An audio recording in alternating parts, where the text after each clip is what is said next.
স্পষ্ট করে বললেন যে নিশ্চয়ই আমি কোরআনকে নাযিল করেছি লাইলাতুল কদরের রাত্রিতে। এখন বলবেন যে হুজুর, রাসূল সাল্লাল্লাহু আলাইহি ওয়াসাল্লামের 23 বছরের জীবনে বিভিন্ন সময় অল্প অল্প করে কোরআন নাযিল হয়েছে, তাহলে আল্লাহ যে বললেন যে আমি কোরআনকে লাইলাতুল কদরের রাতে নাযিল করেছি, এটার ব্যাখ্যা কি? মুফাসসিরিনেরা বলেছেন যে আল্লাহ রাব্বুল আলামিন প্রথম যে ওহী পাঠিয়েছেন হযরত জিবরাইল আলাইহিস সালামকে হেরার গুহায় ধ্যানে মগ্ন ছিলেন নবীজি। সেই সময় যেই দিন প্রথম জিবরাইল আমিন নবীজির কাছে আগমন করেছেন, সেই দিনটি ছিল, সেই রাতটি ছিল এই লাইলাতুল কদরের রাত। সুবহানাল্লাহ। মুফাসসিরিনেরা বলেছেন যে লাইলাতুল কদরে আল্লাহ রাব্বুল আলামিন কোরআনকে একসাথে লাউহে মাহফুজ থেকে প্রথম আসমানে অবতরণ করেন বাইতুল মামুরে। সেখান থেকে প্রয়োজন অনুসারে রাসূল সাল্লাল্লাহু আলাইহি ওয়াসাল্লামের 23 বছরের জীবনে বিভিন্ন সময় নাযিল করেছেন। মানে এক বছর যে কোরআন নাযিল হবে, সেই কোরআনের আয়াত আল্লাহ লাউহে মাহফুজ থেকে। কোরআন আছে কোথায় সংরক্ষিত? বাল হুয়া কুরআনুম মাজিদ ফি লাউহিন মাহফুজ। এই মহা সম্মানিত কোরআন আল্লাহ লাউহে মাহফুজের মধ্যে স্বর্ণাক্ষরে লিখে রেখেছেন। সুবহানাল্লাহ।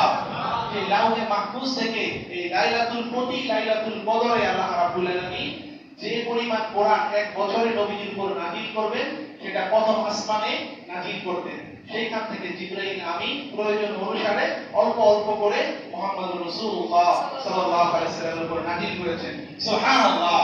এই জন্য আল্লাহ বলেছেন ইন্না আনজালনাহু ফি লাইলাতিল কদর, নিশ্চয়ই আমি কোরআনকে লাইলাতুল কদরে নাযিল করেছি।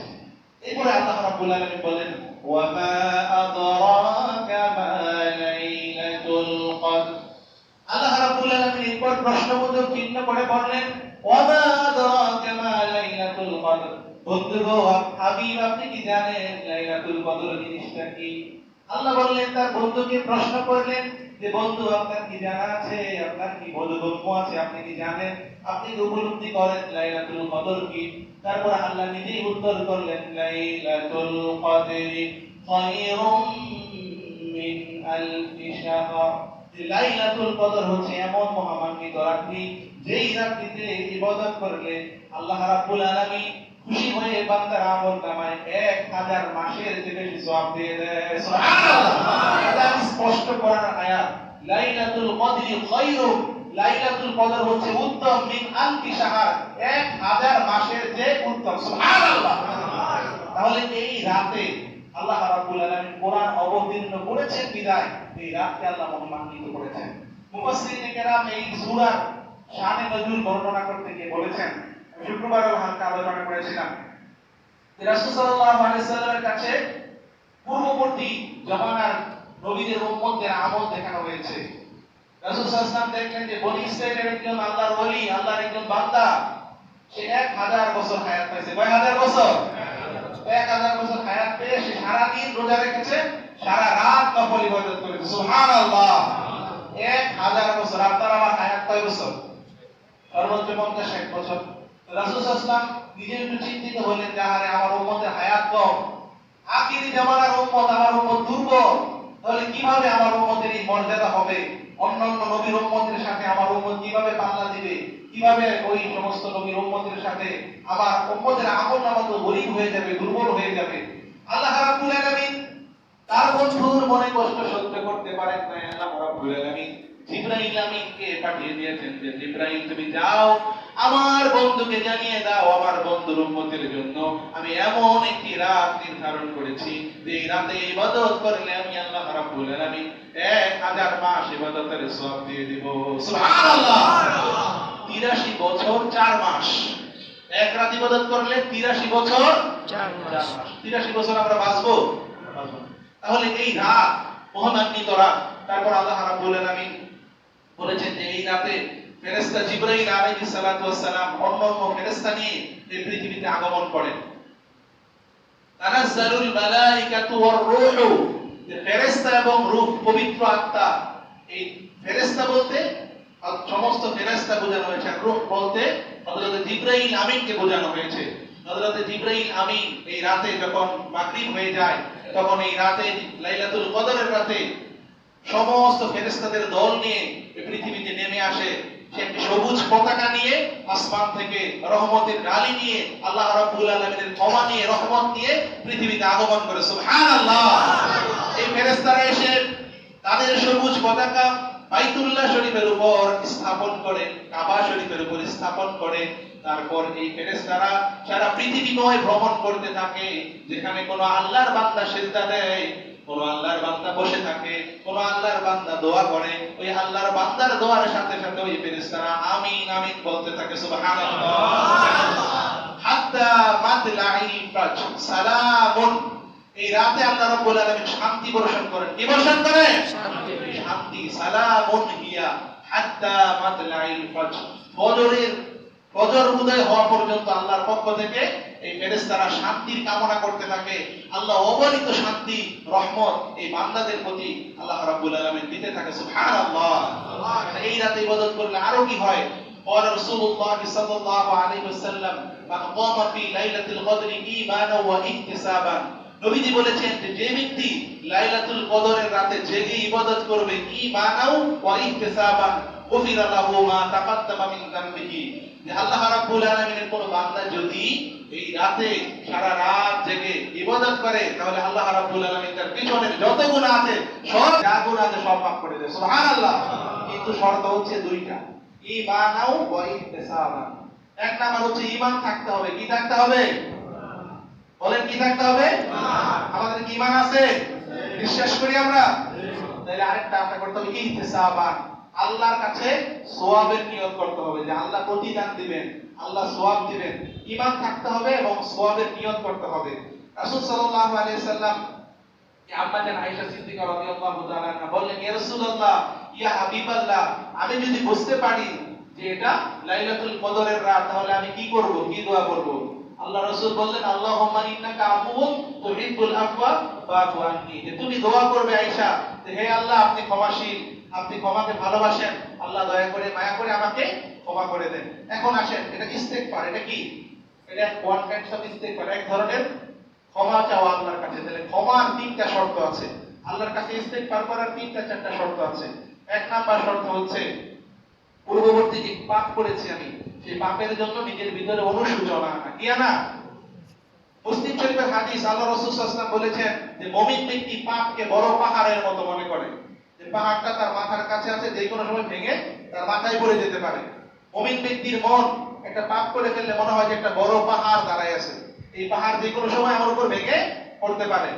আর কাফের বা যাদের ঈমান নাই, যারা পাপাচারী, তাদের কাছে পাপ মনে হয় যে নাকের মধ্যে একটা মাছি বসছে। আপনার আমার নাকে যদি একটা মাছি বসে তাহলে কি আমরা কি গুরুত্ব দেই? কোনো কি করে হাত দিয়ে তাড়াই দিই না? আল্লাহ রাসূল বললেন যে মুমিন ব্যক্তির কাছে পাপ হচ্ছে বড় পাহাড়ের মতো, এমন পাহাড় বান্দা মনে করে যে যে কোনো সময় এই পাহাড় আমার উপর ভেঙে পড়তে পারে। আর পাপাচারী ফাসিক মুমিন ছাড়া অন্য মানুষের কাছে পাপ হচ্ছে নাকের মধ্যে মাছি বসার মতো। এখন প্রশ্ন হচ্ছে, এই রাতে আল্লাহর কাছে ক্ষমা পেতে হলে, আল্লাহর কাছে মাগফিরাত পেতে হলে আপনাকে তওবা করতে হবে। কি করতে হবে? বলেন সবাই, কি করতে হবে? তওবার শর্ত হচ্ছে এক নাম্বার, পূর্বের গুনাহের জন্য অনুতপ্ত হওয়া। নিজের মনের মধ্যে অনুশোচনা আনা, আরে আমি গুনার কাজ করে ফেলছি, আমি অন্যায় করে ফেলছি, আমি মিথ্যা বলে ফেলছি, আমি নামাজ ছেড়ে দিয়েছি, আমি গীবত করেছি, আমি জিনা করেছি, আমি কি পাপ করেছি পৃথিবীর কেউ জানে না, জানে কে? আল্লাহর সাথে বান্দার সাথে এই যে আল্লাহর কাছে নিজেকে ছোট মনে করা যে আল্লাহ আপনার হুকুম আমি তরক করেছি, আমি অন্যায় করেছি, পাপ করেছি, ভুল করেছি, আমার উপর আপনি রাগ হবেন না, এই অনুশোচনা আনতে হবে এক নাম্বার। দ্বিতীয় নাম্বার হচ্ছে ওই পাপের মধ্যে ফিরে যাওয়ার, আর মনে মনে এটা ধারণা করা যাবে না যে আবার ফিরে যাব, ফিরে না যাওয়ার সংকল্প করা যে আমি যতদিন বেঁচে থাকি এই পাপ আমি আর জীবনে করব। বলেন, এই পাপ আমি আর জীবনে, এই ধরনের প্রতিশ্রুতি নিজের সাথে নিজে কমিটমেন্ট করতে হবে, আল্লাহর কাছে কমিটমেন্ট করতে হবে, প্রতিশ্রুতি দিতে হবে যে আল্লাহ যতদিন বাঁচিয়ে রাখেন আপনি, আমি আর এই কাজ কোনোদিন করব না। তৃতীয় নাম্বার হচ্ছে যদি কোনো বান্দার হক নষ্ট করে থাকেন, সেই বান্দার হক যথাসম্ভব আদায় করে দেওয়া। মনে করেন কারো টাকা আপনি মেরে দিয়েছেন, সেটা যদি দেওয়া সম্ভব হয় দিয়ে দিবেন, যদি না দেওয়া সম্ভব হয় মাপ চেয়ে নেবেন, মাপ চেয়ে নেবেন। মানে বান্দার হক যেটা আছে, বান্দার হক কি আল্লাহ ক্ষমা করবেন? করবেন ক্ষমা? বলেন আল্লাহর হক আল্লাহ ক্ষমা করে দিবেন। নামাজ পড়েন নাই, রোজা রাখেন নাই, আল্লাহ মাফ করবেন, কিন্তু অন্যজনের সম্পদ মেরে দিয়েছেন, আপনার বোনের হক মেরে দিয়েছেন, বোনের সম্পদ দেন নাই বাবার সম্পদ থেকে, এগুলার হিসাব কিন্তু আল্লাহর কাছে আপনি দিতে পারবেন, আল্লাহ কিন্তু ক্ষমা করবেন না। যতক্ষণ পর্যন্ত বান্দা না ক্ষমা করে ততক্ষণ পর্যন্ত আল্লাহ ক্ষমা করবে। সুতরাং এই ধরনের যারা বান্দার হক নষ্ট করেছি আমরা তাদের কাছে ক্ষমা চাইবো, কারো অনেক কষ্ট দিয়েছি ক্ষমা চাইবো, কারোর সাথে খারাপ ব্যবহার করেছি ক্ষমা চাইবো, কারণ এগুলোর জন্য আল্লাহর কাছে জবাবদিহি করতে হবে। তাহলে তওবার জন্য এই ধরনের শর্ত আছে, এই শর্তগুলা মনের মধ্যে নিয়ে জীবনে আর গুনাহ করবো না। এই যে করোনা পরিস্থিতি, এই যে সারা পৃথিবীতে ভয়াবহ অবস্থা, কোন সময় কার মৃত্যু আসে আমরা কি জানি? এটা কখনোই আমরা জানতাম না, কিন্তু এই উপলব্ধি কিন্তু এই 2 বছরে আমাদের মধ্যে হয়েছে। যে কোনো সময় যে কোনো মুহূর্তে আমার মৃত্যু এসে যেতে পারে, আসতে পারে না? করোনা আক্রান্ত হয়ে 1-2 দিনের মধ্যে মানুষ রাস্তার মধ্যে দাপায় মরে যাচ্ছে, আমাদের পার্শ্ববর্তী রাষ্ট্রে আমরা দেখতেছি। এখান থেকে তো আমাদের শিক্ষা আছে নাকি নাই? আছে না? যারা বিবেকবান, যারা বুঝদার, যারা মুমিন তারা শিক্ষা গ্রহণ করে। আর দেখবেন যে গরুর সামনে যদি একটা গরুকে জবাই দেন ও দাঁড়াই থাকবে না? তার তো ওই বুঝ নাই, ওই বুঝ আছে। তাহলে আপনি আমি মানুষ, আমার তো হুঁশ থাকতে হবে, মানও থাকতে হবে, হুঁশও থাকতে হবে। মান মানে কি? সম্মান মর্যাদার ব্যাপার, এটাও আপনার থাকতে হবে, হুঁশ থাকতে হবে। আমি কি করতেছি, আমি কি বলতেছি, এই হুঁশও থাকতে হবে। সুতরাং এই যে পৃথিবীতে মহামারী চলছে, আল্লাহর একটা গজব চলতেছে, এই গজব থেকে তো আমরা শিক্ষা নিতে পারি যে এই লাইলাতুল কদর আমার জীবনের সর্বশেষ লাইলাতুল কদর হতে পারে কি পারে না বাবা? এই রমজান আমার জীবনের সবশেষ রমজান হতে পারে কি পারে না? তাহলে এটা মনে করে, এটা অনুভব করে আমাকে কি করতে হবে? আল্লাহর কাছে তওবা করতে হবে। এই রাতের মেইন কাজ হচ্ছে তওবা করা। দেখেন আল্লাহ রাব্বুল আলামিন এই মূল্যবান রাতকে নির্ধারিত করে দেন নাই। কেন নির্ধারণ করে দেন নাই? যদি নির্ধারণ করে দিতেন তাহলে 2 ধরনের সম্ভাবনা ছিল। ধরেন কিছু মানুষ মনে করতো যে এই দিন নির্ধারণ করা আছে, তারা ইবাদত করে আল্লাহ সন্তুষ্টি অর্জন করার চেষ্টা করতো। আর কিছু মানুষ অবহেলা করতো কি করতো না? তাবত উম্মত আদম নবী থেকে এই মুহাম্মদ সাল্লাল্লাহু আলাইহি ওয়াসাল্লাম পর্যন্ত যত নবী এসেছেন 1 লক্ষ 72 2 লক্ষ 24,000 পয়গম্বরের কোন নবীর উম্মতকে আল্লাহ এমন মর্যাদাপূর্ণ রাত দান করেন নাই। আল্লাহর আলমে সৃষ্টি জগতে এমন মর্যাদাপূর্ণ রাত আল্লাহ দেন নাই। এমন মহামান্বিত রাত যদি মানুষ অবহেলা করে সেটা কি সহ্য করা যায়? এই জন্য একটা মুফাসসিরিন বলেছেন এটা একটা হিকমত আল্লাহর, যে বান্দাকে আল্লাহ নির্ধারণ করে দেন নাই, এই জন্য বান্দা কি করবে? সবসময় এটা আশা করবে, বুঝবে যেটার দাম, যে জিনিসের বড় মাছ ধরতে গেলে বা কোনো কোনো দামি জিনিস পাইতে গেলে আপনার কষ্ট করতে হবে না? নাকি কষ্ট ছাড়া ইচ্ছা করবে? যেটা কষ্ট ছাড়া পাওয়া যায় যে সম্পদ, সেটার মূল্য কি মানুষ বোঝে? যেটা কষ্ট করে পরিশ্রম করে অর্জন করতে হয় সেটার মূল্য বোঝা যায়। তো আল্লাহ রাব্বুল আলামিন কিছু বান্দা যাতে এই রাতকে ইগনোর না করে, জানি এই রাতে ইবাদত করলে সওয়াব আছে, কিছু মানুষ বাসায় যে ঘুমায় থাকলো, আবার কিছু মানুষ করলো, এই ধরনের অবহেলা যাতে না হয় এই জন্য রাতকে গোপন করা হয়েছে। রাতকে কি করা হয়েছে? গোপন। এটা একটা যুক্তি। দ্বিতীয় যুক্তি হচ্ছে বান্দারা যাতে এই রাতের মধ্যে আকৃষ্ট থাকে, এই রাতকে খুঁজতে থাকে। এই এত বড় মর্যাদাপূর্ণ রাত, এত বড় মহিমান্বিত রাত যে আপনি 83 বছর 4 মাস এক রাত ইবাদত করলে 83 বছর 4 মাস ইবাদতের সওয়াব। তাও আবার কবুল ইবাদত। কি ইবাদত? আমি মনে করেন 20 বছর ইবাদত করলাম, ফজরের এশারের আযান ওযু দিয়ে ফজরের নামাজ পড়লাম, কিন্তু আমার নামাজ কবুল হইতেও পারে নাও, বিভিন্ন ধরনের আমার ভুল ত্রুটি হইতে পারে, কিন্তু এই রাতের সওয়াব কিন্তু আল্লাহ রাব্বুল আলামিন মাকবুল, কবুলকৃত সওয়াব। সুবহানাল্লাহ। সুতরাং এটা এত মূল্যবান জিনিস তো হেলায় ফেলায় দিয়ে দেওয়া যায় না। দেওয়া যায়?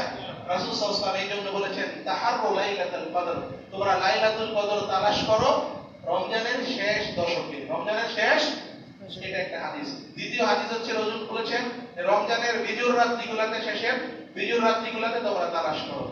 তৃতীয় নবীজি বলেছেন যে 25, 27, 29-এ তালাশ করো। মুফাসসিরিনে কেরাম বলেছেন যে লাইলাতুল কদর এই শব্দটি লিখতে 9টা অক্ষর আছে। কয়টা অক্ষর আছে বলেন সবাই? লাইলাতুল কদর লিখতে 9টা অক্ষর আছে। তো লাইলাতুল কদর শব্দটি পবিত্র কোরআনে 3 বার এসেছে। কয়বার এসেছে? 3 বার। বেশিরভাগ সম্ভাবনা আছে। এই জন্য সারা পৃথিবীতে প্রায় 1000 বছর ধরে এই রাতে বিশেষভাবে মানুষ সমবেত হয়ে আল্লাহর ইবাদত করে। কিন্তু আমরা এই রাতেই সীমাবদ্ধ থাকি না, প্রতি মেজর রাতেই আমরা কি করি? লাইলাতুল কদর তালাশ করি, এবং তালাশ করে যেতে হবে। প্রতি বছরে যে 27 তারিখ হবে এমন কোনো কথা না, প্রতি বছর 27 তারিখ হবে এমন কোনো কথা না, কিন্তু 27 তারিখে সম্ভাবনা বেশি। আল্লাহ রাব্বুল আলামিন আমাদের লাইলাতুল কদর নসিব করুন, সকলে বলি আমিন। এখন আসেন, যে কোরআনের কারণে এই রাতকে মর্যাদাবান করা হয়েছে, সেই কোরআন আমরা জানি কিনা, সেই কোরআন আমরা পড়ি কিনা, সেই কোরআন আমাদের কাছে কোন অবস্থায় আছে। আজকে রাসূল বলেছেন, তারাকতু ফীকুম আমরাইন, আমি তোমাদের কাছে দুইটা জিনিস রেখে গেলাম উম্মত, লান তাদিল্লু মা তামাসসাকতুম বিহি। দ্বিতীয় হচ্ছে নবীর সুন্নাহ হাদিস। আজকে আমরা কোরআন থেকে দূরে। কোরআন থেকে কি? আজকের রাত দেখেন আল্লাহ রাব্বুল আলামিন এমন মহিমান্বিত রাত করেছেন, যারা পৃথিবীতে কোরআন খতম করেছে, খতমে তারাবি করেছে, আজকে খতম হয়েছে না? খতম। কোটি কোটি মানুষ পৃথিবীতে, প্রায় 600 কোটি মানুষের মধ্যে 200 কোটি মুসলমান আছে। এই 200 কোটি মুসলমানের মধ্যে অনেক কোটি কোটি মুসলমান এই কোরআন আজকে খতম করেছে কি করে নাই? এক এক মানুষ, আমরা যারা খতম তারাবি করি নাই, বাসায়ও তো নিজেরা কোরআন খতম করেছি না? আজকে কোটি কোটি কোরআনের খতম হয়েছে। পৃথিবীতে এমন কোন গ্রন্থ নাই যে গ্রন্থকে এতবার খতম করা হয়। সুবহানাল্লাহ। আল্লাহ বলেন, ইন্না নাহনু নাযালনা যিকরা ওয়া ইন্না লাহু লাহাফিজুন। আল্লাহ রাব্বুল আলামিন বলেছে, আমি কোরআনকে অবতীর্ণ করেছি এবং এই কোরআন হেফাজতের দায়িত্ব আমি আল্লাহ নিজে গ্রহণ করেছি। সুবহানাল্লাহ। পৃথিবী থেকে যদি আপনি সমস্ত প্রিন্টেড কোরআন ধ্বংস করে দেন, তাহলে কোনো ক্ষতি হবে? পৃথিবীতে লক্ষ লক্ষ কোরআনের হাফেজের সিনার মধ্যে আল্লাহ কোরআনকে খোদাই করে দিয়েছে। এই কোরআনকে মুছে দেওয়া যাবে? এই কোরআনকে দূরে সরাই দেওয়া যাবে? পারবে না। তাহলে এই পৃথিবীতে এমন একটা গ্রন্থ, যে গ্রন্থকে মুখস্থ করা যায়, পৃথিবীর অন্য কোনো ধর্মগ্রন্থ নাই যেটা টপ টু বটম মুখস্থ করা যায়, যেটা অবিকৃত আছে। আল্লাহ চ্যালেঞ্জ করেছেন, আল্লাহ চ্যালেঞ্জ করেছেন যে আমি আল্লাহ নাজিল করেছি, এটা হেফাজত আমি করব। একদম সূরা ফাতিহা থেকে সূরা নাস পর্যন্ত 100 নাই। কেউ চাইলে এটাতে কোনো ধরনের বাড়তি কমতি করতে পারবে না। এটা একটা কোরআনের মুজিজা। সুবহানাল্লাহ। এমন মহামান্বিত কোরআন, যে কোরআন মানুষের জীবনের গতিপথ চেঞ্জ করে দিতে পারে। সেই কোরআন থেকে আজকে আমরা দূরে। আমাদের জন্য আফসোস, অনেকে আমরা কোরআন পড়তে পারি না। এই রমজান মাসে আমরা এই সূরা তারাবি পড়েছি, সেখানে একটা কিন্তু শিক্ষা আছে। যদি শিক্ষা নেই, প্রত্যেকটা কাজের মধ্যেই শিক্ষা আছে, মুমিনের প্রত্যেকটা বিষয়ের মধ্যেই কল্যাণ আছে। সূরা তারাবি পড়েছি আমরা প্রতিদিন। এই সূরা ফিল থেকে সূরা নাস পর্যন্ত 10টা সূরা হুজুর বারবার তেলাওয়াত করছে না? যাদের মনে করেন একান্ত ইচ্ছা ছিল যে আমি এই সূরাগুলি কি করব, শুদ্ধ করে নিব, তাহলে এই এক মাসে সব যথেষ্ট না শুদ্ধ করা?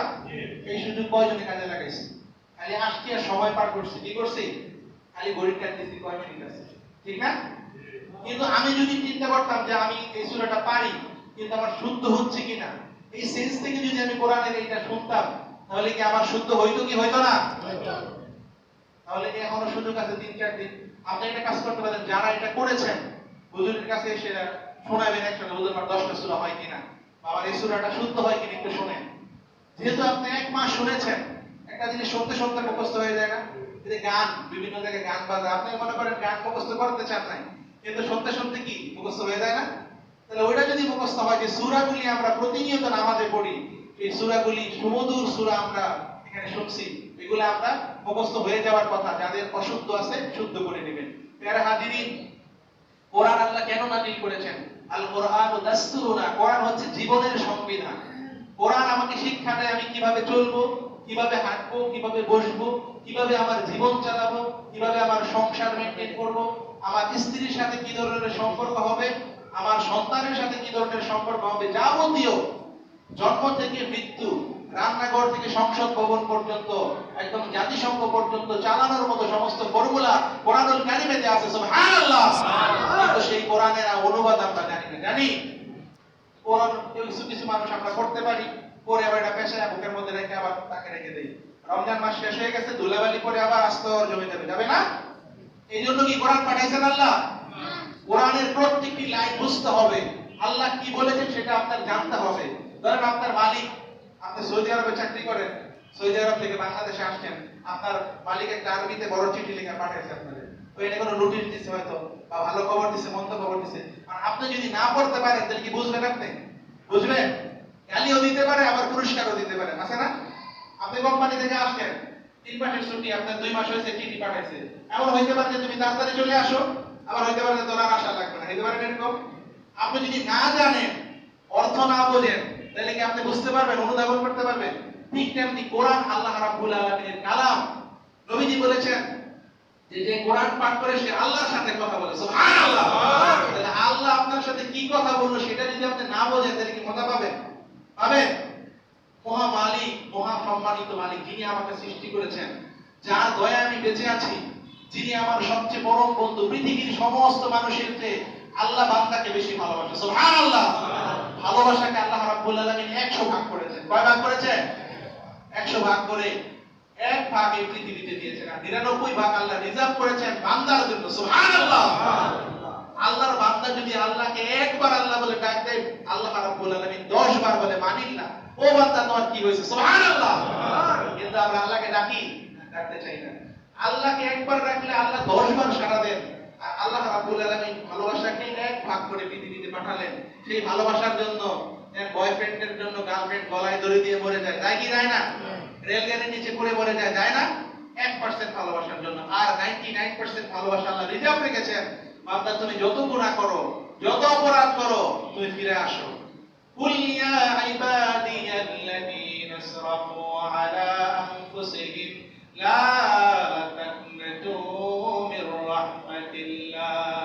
আল্লাহ রাব্বুল আলামিন বলেন, কুল ইয়া ইবাদিয়াল্লাযীনা আসরাফু আলা আনফুসিহিম, যারা নিজের নফসের প্রতি জুলুম করেছো, বান্দা তুমি গুনাহ করেছো, তুমি পাপ করেছো, তুমি আমার আদেশ মানো নাই, তুমি রমজানের রোজা রাখো নাই, তুমি নামাজ পড়ো নাই, তুমি পর্দা করো নাই, তুমি মানুষের হক মেনে নিয়েছো, তুমি খারাপ কাজ করেছো, পৃথিবীর যাবত কোনো খারাপ কাজ নাই তুমি করেছো, সব কিছু তুমি করেছো, তারপরেও তুমি আমার রহমত থেকে নৈরাশ হয়ে যেও না। লা তাকনাতু মির রাহমাতিল্লাহ, তোমার যতই পাপ থাকুক আমি আল্লাহর রহমতের কাছে তোমার পাপ অতি ক্ষুদ্র, সুবহানাল্লাহ। আল্লাহর কাছে আসেন, সারেন্ডার হই ব্যাপার। আল্লাহ তওবাকারীকে এত বেশি ভালোবাসেন, তার পৃথিবীর যাবতীয় গুনাহ, পিছনের গুনাহ আল্লাহ রাব্বুল আলামিন ক্ষমা করে দেন। আত-তাইবু কামান লা যামবা লাহু, নবীজি বলেছেন আত-তাইবু, যে তওবা করে, খালেস নিয়তে তওবা করে, মন থেকে তওবা করে, পিছনে আর ফিরে না যাওয়ার সংকল্প করে, ওই বান্দা কামান লা যামবা লাহু, ওই বান্দার অবস্থা এমন যেন তার পৃথিবীতে আর পিছনে কোনো গুনাহই নাই, সুবহানাল্লাহ।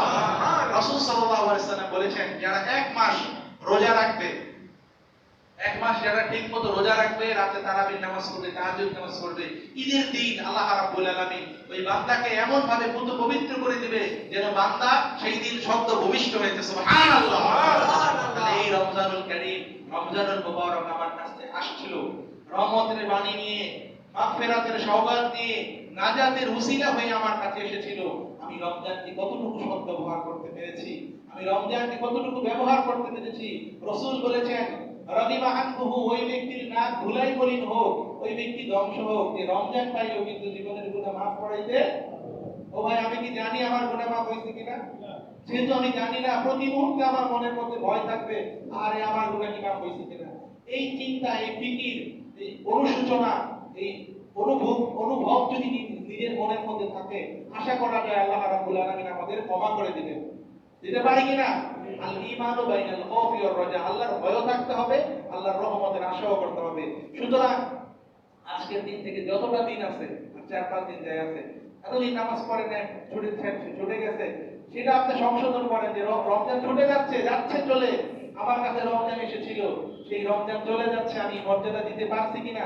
অল্প যতদিন আছে ততদিন দেন, দিয়ে ঈদের দিন আল্লাহর কাছে কাঁদেন যে আল্লাহ, আজকে পুরস্কারের দিন, আমি যতটুকু পেরেছি করেছি, আমি দুর্বল, আমি অক্ষম, শেষ জমানার উম্মত, আমার শারীরিক দুর্বলতা আছে, আমার শরীরের গঠন দুর্বল, আমার হায়াত দুর্বল, নানা দুনিয়ার ফিতনা, আল্লাহ আমি যতটুকু পেরেছি করেছি, আল্লাহ আমাকে ক্ষমা করে দেন। আল্লাহ ক্ষমা করতে পারে কি পারে না? আল্লাহ ক্ষমার জন্য বসে আছেন। আল্লাহ রাব্বুল আলামিনের কাছে কোনো বান্দা যদি ক্ষমা চায়, রাসূল বলেছেন যে মরুভূমির মধ্যে একজন ব্যক্তি, মরুভূমির মধ্যে উট নিয়ে একজন ব্যক্তি হাঁটতে গেছে, ঘুরতে গেছে কোনো জায়গায়, সফর করতেছে, সেই ব্যক্তি তার খাবার পানি উটের মধ্যে আছে। সেই ব্যক্তি যদি মরুভূমির মধ্যে উট হারায় ফেলে, ওই ব্যক্তি উট ফান্দের মতো উট খুঁজতেছে, উট খুঁজে না পায় হতাশ হয়ে জীবনের আশা ছেড়ে দিচ্ছে। কারণ মরুভূমিতে যদি আপনার উট না থাকে, আপনি ওই মরুভূমি পার হয়ে আসতে পারবেন না। এরকম রাসূল বলেছেন যে মরুভূমিতে যদি কোনো ব্যক্তির উট হারিয়ে যায় এবং ওই ব্যক্তি উট না পেয়ে প্যারাসানিতে ঘুমিয়ে পড়ে ওই ব্যক্তি ঘুম থেকে উঠে দেখলো যে তার উট আর খাবার পানিটা মালিক, মানে খুশির চোটে বান্দা বলছে যে আপনি আমার বান্দা, আমি আপনার মালিক। এরকম যে ব্যক্তি ওই ব্যক্তির চেয়েও বেশি খুশি হয়, বান্দা যদি গুনাহ করে আল্লাহর কাছে তওবা করে, সুবহানাল্লাহ, মানুষ গুনাহ করবে, এটা মানুষের সৃষ্টিগত বৈশিষ্ট্য। আর আল্লাহ রাব্বুল আলামিন ক্ষমা করবেন, এটা আল্লাহর বৈশিষ্ট্য, সুবহানাল্লাহ। আল্লাহ গাফফার, কারীম, সাত্তার, আল্লাহর অসংখ্য ক্ষমাবাচক নাম আছে। আর বান্দা অবাধ্যচারিতা করবে, এটা সৃষ্টিগত ব্যাপার। আল্লাহ বলেন যুইকিরা লিন-নাসি হুব্বুশ শাহওয়াতি মিনান নিসাই ওয়াল বানিন ওয়াল গনাতিরিল মুকান্তারাতি মিনাদ যাহাবি ওয়াল ফিদ্দা। মানুষকে আল্লাহ যুইকিরা লিন-নাসি হুব্বুশ শাহওয়াত, মানুষের ভিতরে আল্লাহ শাহওয়াত মানে লোভ লালসা, নারীর প্রতি, গাড়ির প্রতি, বাড়ির প্রতি, সম্পদের প্রতি, এগুলোর প্রতি লোভ দিয়ে আল্লাহ মানুষকে সৃষ্টি করেছেন। আদম আলাইহিস সালাম পৃথিবীতে এসেছেন, আদমের সমস্ত উম্মত গুনাহগার, কুল্লু বানি আদম খাত্তা, যে প্রত্যেক বনি আদম হচ্ছে পাপী, সবাই পাপ করে, সবাই কি করে? কিন্তু ওই ব্যক্তি উত্তম যে পাপের পরে তওবা করে, পাপের পরে কি করে? তাহলে কি আমরা তওবা করতে রাজি আছি? জীবনের প্রত্যেক মুহূর্তে আপনি এমন ভাবে তওবা করবেন যে আমি কালকে বাঁচবো কিনা জানি না, জানি আমার নামাজ, প্রত্যেকটা নামাজ যেন এমন নামাজ হয় যে এই যে নামাজ পড়তেছি এরপরে আমি ফজরের নামাজ পড়তে পারবো কিনা জানি। এটা যদি আপনার অনুভব হয় যে এটাই আমার জীবনের শেষ নামাজ, এই তওবাই আমার জীবনের শেষ তওবা, মুখে মুখে আস্তাগফিরুল্লাহ আস্তাগফিরুল্লাহ আস্তাগফিরুল্লাহ বলে আস্তাগফিরুল্লাহ করতেছেন, আরেকজনকে ওজনে কম দিতেছেন, তাহলে ওই তওবার কি কোনো মূল্য আছে? আছে? ইসলাম হচ্ছে অন্তর এবং বাহ্যিক দুইটার সমন্বয়। অনেকে বলে যে বাতিনি নামাজ পড়ি মনে মনে, ইসলামে কোনো মনে মনে নামাজের স্থান নাই। আবার শুধু জাহিরি নামাজের প্রতি আপনার কাজ হবে না। রাসূল সাল্লাল্লাহু আলাইহি ওয়াসাল্লাম বলেন যে আল্লাহ কোরআনে বলেন ফাওয়াইলুল লিল মুসাল্লিন আল্লাযীনা হুম আন সালাতিহিম সাহুন, নামাজীদেরকে আল্লাহ ধ্বংসের কথা বলেছেন। ফাওয়াইলুল লিল মুসাল্লিন, ওই সমস্ত নামাজীদের জন্য ধ্বংস, আল্লাযীনা হুম আন সালাতিহিম সাহুন, যারা নিজের নামাজ সম্পর্কে বেখেয়াল। কিছু মানুষ আছে না, দাঁড়াইতেছে, রুকু করতেছে, সিজদা করতেছে, কিন্তু নামাজে মনোযোগ নাই, কি নাই? মনোযোগ নাই। ওই ধরনের নামাজীদের জন্য আল্লাহ কোরআনে ফাওয়াইলুল লিল মুসাল্লিন, নামাজীদের জন্য ধ্বংসের কথা বলেছেন। সুতরাং আপনি শুধু জাহিরি নামাজ দিয়েও পার পাবেন না, আবার বাতিনি নামাজ দিয়েও পার। as-salatu মিরাজুল মুমিনিন, আপনাকে নামাজের মধ্যে বাহ্যিক এবং আধ্যাত্মিক দুইটার সমন্বয় করতে হবে। বুঝে গেছে ব্যাপার? আধ্যাত্মিকতা ছাড়া নামাজ হবে না। কারণ আনতা আবুদাল্লাহ কাআন্নাকা তারা, এই নামাজে দাঁড়াইতে হবে এমন ভাবে যেন আমি আল্লাহকে দেখতেছি। সুবহানাল্লাহ, এই কথা থেকে তো নবী বলেছেন, সেহেতু আল্লাহকে দেখা যায়। আল্লাহকে কি করা যায়? কিন্তু চর্মচক্ষু দিয়ে দেখা, অন্তর দিয়ে দেখা যায়। অন্তরের চোখ কি দিয়ে দেখা যায়? কলব দিয়ে দেখা যায়। কুলুবুল মুমিনিনা রাসূলুল্লাহ, মুমিনের অন্তর হচ্ছে একটা আয়নার মতো স্বচ্ছ, পবিত্র। রাসূল সাল্লাল্লাহু আলাইহি ওয়াসাল্লাম বলেছেন যে যখন বান্দা গুনাহ করে, আল্লাহ বাল রানা আলা কুলুবিহিম কানু ইয়াকসিবুন, যখন বান্দা গুনাহ করে ওই আয়নার মধ্যে একটা কালো দাগ পড়ে যায়, মানে গুনাহ করতে করতে ওই আয়না পুরো কালো দাগে আচ্ছন্ন হয়ে যায়, সেই অন্তর দিয়ে আর আল্লাহকে দেখা যায় না। তাহলে নবীজি বলেছেন যে তুমি নামাজে এমন ভাবে দাঁড়াও আনতা আবুদাল্লাহ কাআন্নাকা তারা, যেন তুমি আল্লাহকে দেখতেছো। সুবহানাল্লাহ। তারপর নবীজি বলেন ওয়া ইন লাম তাকুন তারাহু ফা ইন্নাহু ইয়ারাকা, যদি তোমার অন্তর গুনাহর কারণে তোমার স্বচ্ছ আয়না যদি ময়লাচ্ছন্ন হয়ে যায়, কালো হয়ে যায়, তাহলে তুমি মনে করো যেন আল্লাহ তোমাকে দেখতেছে। সুবহানাল্লাহ। তাহলে অন্তর দিয়ে যদি নামাজ না পড়ি তাহলে কি সেই নামাজ হবে? তাহলে আধ্যাত্মিকতা এবং বাহ্যিকতা দুইটার সমন্বয় হচ্ছে ইসলাম। দুইটার সমন্বয় কি? শুধু মারিফত করলে হবে না, আবার শুধু শরীয়ত করলে হবে না। আমান জামা বাইনাহুমা ফাকাত তাহাক্কাকা, শুধু যে মারিফত করে ওইটা ইসলামের জিন দেখছে, ইসলাম মানে না।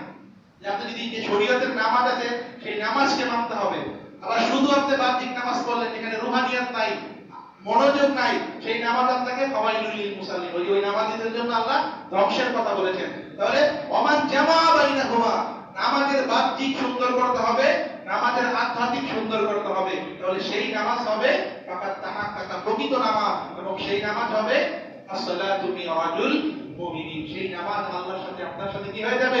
মিরাজ হয়ে যাবে। পাঁচ ওয়াক্ত নামাজ কি? পাঁচ ওয়াক্ত নামাজ হচ্ছে আল্লাহর আদেশ পালন করা, আল্লাহর দাসত্ব করা, আল্লাহর গোলামি করা। আমরা যদি কোনো কামলা নেই, কোনো ক্ষেতের বদলি নেই, তাকে যদি বলি যে তুমি এটা নিরানি দাও, সে যদি নিরানি না দিয়ে আপনার মনে করেন পুঁইশাকের গাছ তুলে ফেলে দেয়, অথবা গাছের ছায়ার নিচে বসে বসে বিড়ি খায়, তাহলে কি আপনি টাকা দিবেন? দিবেন? তাহলে আল্লাহ হচ্ছেন আমাদের মালিক, আমরা হচ্ছি তার গোলাম। তা আল্লাহর আদেশ যদি আমরা পালন না করি তাহলে কি আল্লাহ আমাদের পুরস্কার দিবে নাকি শাস্তি দিবে? শাস্তি। তাহলে আমরা আল্লাহর গোলাম, আমরা আল্লাহর কি? গোলাম, গোলাম দাস, আমরা কামলা। আমাদের উপর হুকুম জারি করা হয়েছে যে কোরআন মতো জীবন গঠন করো। কি মতো? কোরআন মতো। শুধু নামাজ পড়লে কিন্তু তা হবে না। হবে? নামাজ হচ্ছে ঈমানের বেসিক ব্যাপার। ঈমানের পরেই নামাজ পড়তে হবে, কিন্তু জীবনের প্রত্যেকটা ক্ষেত্রেই আল্লাহর হুকুম বাস্তবায়ন করতে হবে। এটাই হচ্ছে মুমিনের ইবাদত। এটাই মুমিনের কি? এটাই হচ্ছে দাসত্ব, এটাই হচ্ছে গোলামি। আল্লাহ যেটা বলছেন সেটা। আপনার ঘুম থেকে উঠছেন, মনে করেন একজন মুমিনের ঘুম থেকে ওঠা আর একজন কাফিরের ঘুম থেকে ওঠা কি এক? মুমিন ঘুম থেকে ডেকে কি বলে? আলহামদুলিল্লাহিল্লাযী আহইয়ানা বা'দা মা আমাতানা ওয়া ইলাইহি। মুমিন কি করে? ঘুম থেকে উঠে শুকরিয়া করে, আলহামদুলিল্লাহিল্লাযী, যে আল্লাহ শুকরিয়া আদায় করছি যিনি আমাকে মৃত্যুর পর আবার জীবন দান করেছেন। সুবহানাল্লাহ, সুবহানাল্লাহ। আরেকজন কাফের, একজন যারা আল্লাহকে মানে না, তাদের ঘুম থেকে উঠে এটা কি এক হইল? আপনি বাথরুমে যাবেন, আপনার বাথরুমে যাওয়া আর একজন অমুসলিমের বাথরুমে যাওয়া কি এক হবে? এটাই হচ্ছে ইবাদত। এটাই কি? আপনি ব্যবসা করতেছেন, আপনার ব্যবসার মধ্যে রাসূল সাল্লাল্লাহু আলাইহি ওয়াসাল্লামের সুন্নাহ, আল্লাহর আদেশ, সেটা যদি বাস্তবায়ন করেন সেটা আপনার জন্য ইবাদত হয়ে যাবে। সুবহানাল্লাহ। আপনি বাথরুমে যাবেন সেটা ইবাদত, আপনি রাস্তা দিয়ে হাঁটবেন সেটা ইবাদত।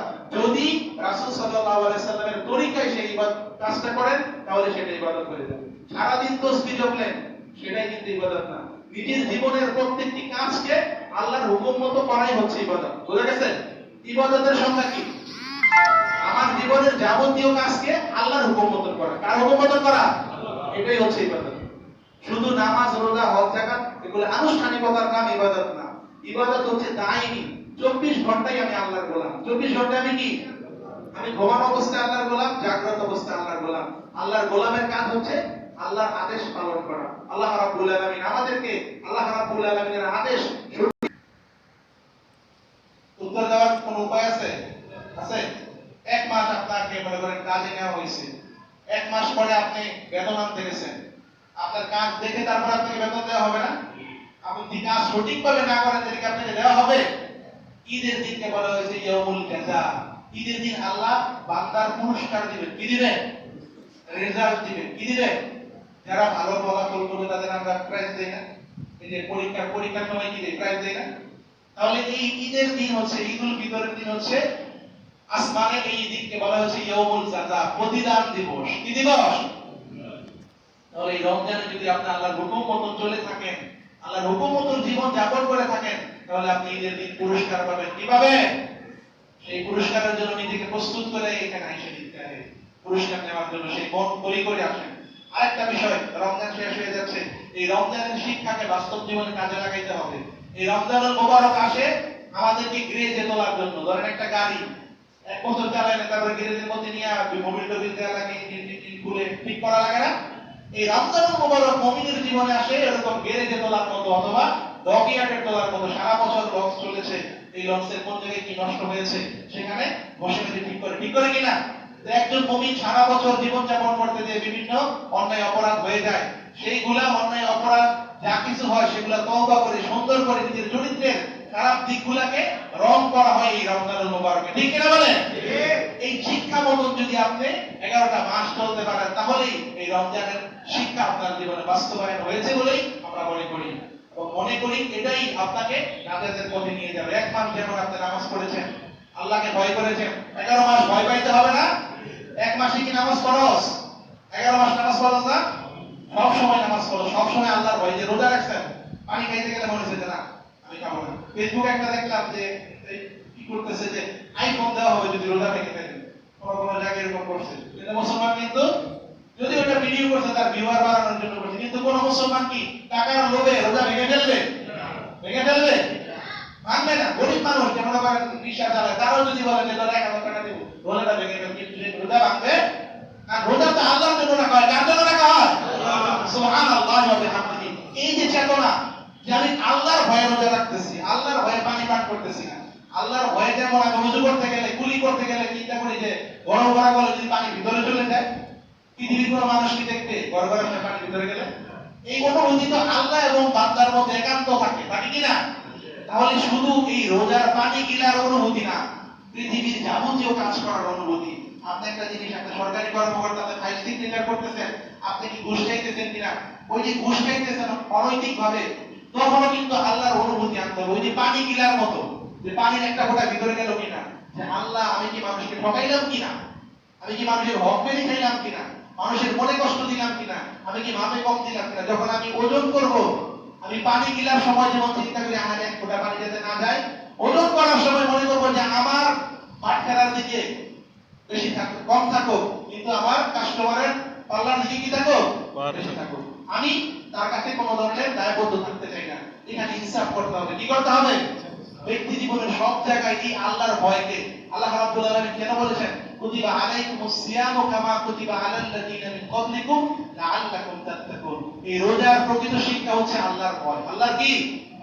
এই রোজার প্রকৃত শিক্ষা হচ্ছে লাআল্লাকুম তাত্তাকুন। সব ক্ষেত্রে সব জায়গায় যেন মনের মধ্যে আল্লাহর ভয় কাজ করে, এইজন্য আল্লাহ রোজাকে ফরজ করেছেন। সুতরাং এই রোজার শিক্ষা সারাটা জীবন আমাদের বাস্তবায়ন করতে হবে। যদি বাস্তবায়ন করতে পারি তাহলে আমরা প্রকৃত মুমিন হতে পারবো, আল্লাহ রাব্বুল আলামিনের প্রকৃত গোলাম হতে পারবো, এবং হাসরের ময়দানে আল্লাহর রহমতে আল্লাহর মাগফিরাতে পেয়ে আমরা আল্লাহ রাব্বুল আলামিনের ফয়সালায় জান্নাত হাসিল করতে পারবো। ঠিক কি না বলেন? তাহলে আজকে থেকে কি এই অনুভূতি মনের মধ্যে জাগ্রত করব কি করব না? আর কোনো কথা বাড়াবো না। আল্লাহ রাব্বুল আলামিন এই রাতের ফজিলত বুঝে এই রাতের আমল করার তৌফিক দান করুন। দুই রাকাত করে নামাজ পড়বেন। কয় রাকাত করে?